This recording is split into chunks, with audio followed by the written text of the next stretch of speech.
vamos ler então aqui o 2, do 1 ao 5. O livro de Ageu, ele é pautado por 4 profecias, irmãos. Essas profecias elas vão acontecer ali em 520, um período dentro ali de aproximadamente uns 4 meses. A gente vai ler 2. A primeira começa no capítulo 1, e agora a gente vai ter aqui a segunda profecia, né? Então, em 17 de outubro desse mesmo ano, o Senhor transmitiu outra mensagem por meio do profeta Ageu. Diga ao governador de Judá, Zorobabel, filho de Sealtiel, e ao sumo sacerdote Josué, filho de Jeozadak, e ao remanescente do povo: alguns de vocês se lembram deste templo em sua antiga glória? Como ele lhes parece agora em comparação com o anterior? Deve parecer insignificante. Mas assim diz o Senhor: seja forte, Zorobabel, seja forte, sumo sacerdote Josué, filho de Jeozadak. Sejam fortes todos vocês que restam na terra. Mãos às obras, mãos à obra, pois eu estou com vocês, diz o Senhor dos Exércitos. Meu espírito habita em seu meio, como eu prometi, quando vocês saíram do Egito. Portanto, não tenham medo. Aqui, por que ele diz isso aqui? Como ele lhes parece agora, em comparação anterior? Deve parecer insignificante. Ele está falando do tempo, do segundo tempo. Não precisa abrir, mas Esdras, capítulo 3, versículos 12 e 13, vão dizer assim: muitos dos sacerdotes, dos levitas e dos outros chefes de família mais velhos que tinham visto o primeiro templo, choraram alto quando viram os alicerces do novo templo. Outros tantos, porém, gritavam de alegria. Os gritos de alegria e de choro se misturavam num barulho tão forte que se podia ouvir de muito longe. Aqui foi quando os alicerces do templo foram colocados. E a gente sabe que o templo que foi construído por Salomão era um templo magnífico, lindo. Se a gente for lá e ver, e ler no texto, o tanto de material, de especiarias que entraram naquele templo foi algo exorbitante. Salomão foi um grande chefe de estado, soube ali fazer o dele muito bem, para que tivesse uma grande construção, já que era o templo para o Senhor, era a obrigação dele naquele momento. Lembrando que Salomão, chefe de estado, o rei de Israel. E agora, nesse momento, a gente tem provincianos, pessoas que não têm esse mesmo contato que Salomão tinha. Então, você vai fazer do jeito que dá, com o material que dá. Não vai mais ter a beleza que existia naquele primeiro tempo. Então aqui existe um misto, porque veio pessoas ali, sacerdotes, pessoas que já tinham visto o templo. Lembrando que o povo ficou 70 anos no cativeiro. Então esses que vieram, eles já tinham uma certa idade, né? Já tinham mais de 70 anos.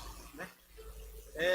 A maioria dos historiadores entram num consenso que Ageu provavelmente é filho do exílio. Ele nasceu lá na Babilônia. Ele ainda não tinha mais de 70 anos. Então aqueles que viram a glória do primeiro templo começaram a se lamentar. E agora, onde o tempo está? Né? É a mesma coisa. Quando ou um filho ou um sobrinho faz o desenho e mostra pra gente: esse aqui é você, papai. E aí você é um palitinho e a sua cabeça é um circo. E aí você olha e fala: ó, tá muito bonito, tá lindo, né? Pra gente fazer uma analogia.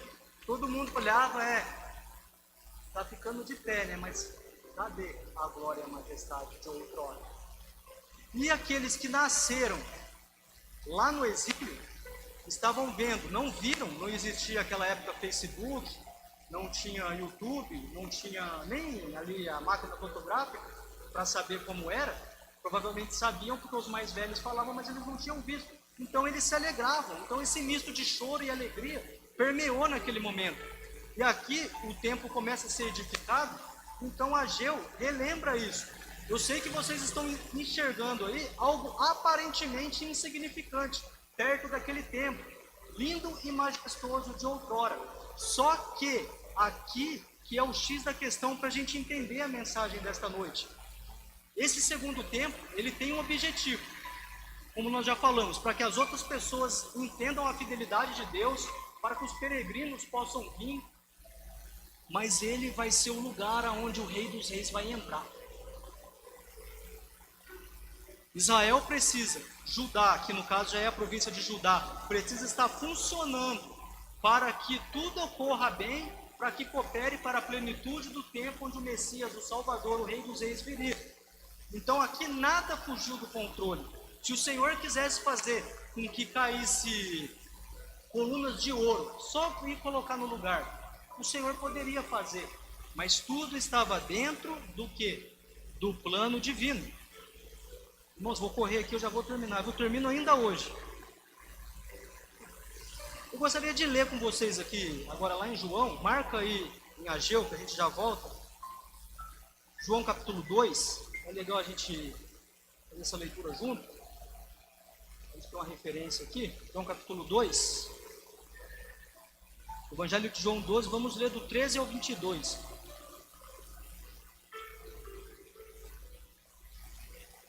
E aí assim, meus irmãos, quando Jesus vem, já passou o Império Grego, depois o Império Persa, já é o Império Romano, e o rei que funciona ali como um rei vassalo, que é o rei Herodes, ele vai reformar o templo. Em aproximadamente 19 a.C., ele reforma o templo. Então o templo em que Jesus, o templo que existe em Jerusalém na época de Jesus, ele é chamado de o Templo de Herodes, porque ele foi reformado, praticamente reconstruído ali por Herodes. É o mesmo templo lá de Zorobabel, porém ele foi totalmente reformado. E aí João 13 diz assim: era quase época da festa da Páscoa judaica, de modo que Jesus subiu a Jerusalém, no pátio do templo. Viu comerciantes que vendiam bois, ovelhas e pombas para os sacrifícios. Também viu negociantes em mesas trocando dinheiro estrangeiro. Jesus fez um chicote de cordas e os expulsou a todos do templo. Pôs para fora as ovelhas e os bois, espalhou as moedas dos negociantes no chão e virou as mesas. Depois foi até aqueles que vendiam pombas e lhes disse: tirem essas coisas daqui, parem de fazer da casa de meu pai um mercado. Então os discípulos se lembraram dessas profecias das Escrituras: o zelo pela a casa de Deus me consumirá. O que vocês estão fazendo? O que você está fazendo? Questionaram os líderes judeus. Que sinal você nos mostra para provar que tem autoridade para isso? Pois bem, respondeu Jesus, destruam este templo, e em 3 dias eu o levantarei. Eles disseram: foram necessários 46 anos para construir este templo, e você o reconstruirá em 3 dias. Mas quando Jesus disse esse templo, ele estava se referindo ao seu próprio corpo. Depois que ele ressuscitou dos mortos, seus discípulos se lembraram do que ele tinha dito e creram nas Escrituras e em suas palavras. Até aí, amém? Vejam que esse templo ele está sendo reconstruído para que um objetivo seja cumprido. Esse objetivo ele vai culminar em Jesus Cristo. Amém? Essa analogia que Jesus faz, ele está falando aqui, né? Os 3 dias aqui seria ele mesmo. Ele está se usando ali como templo. Ele está se usando como um exemplo, onde ele usa o templo, mas ele não está falando do templo. O templo construído por Zorobabel, o templo que foi reformado por Herodes, ele está falando sobre ele mesmo. Como o texto em João deixa bem claro para a gente aqui. E no início, no contexto histórico aqui da época, talvez aqueles que estavam ali entristecidos por não enxergar a glória de outrora, tinham este pensamento, que a glória viria através daquele templo.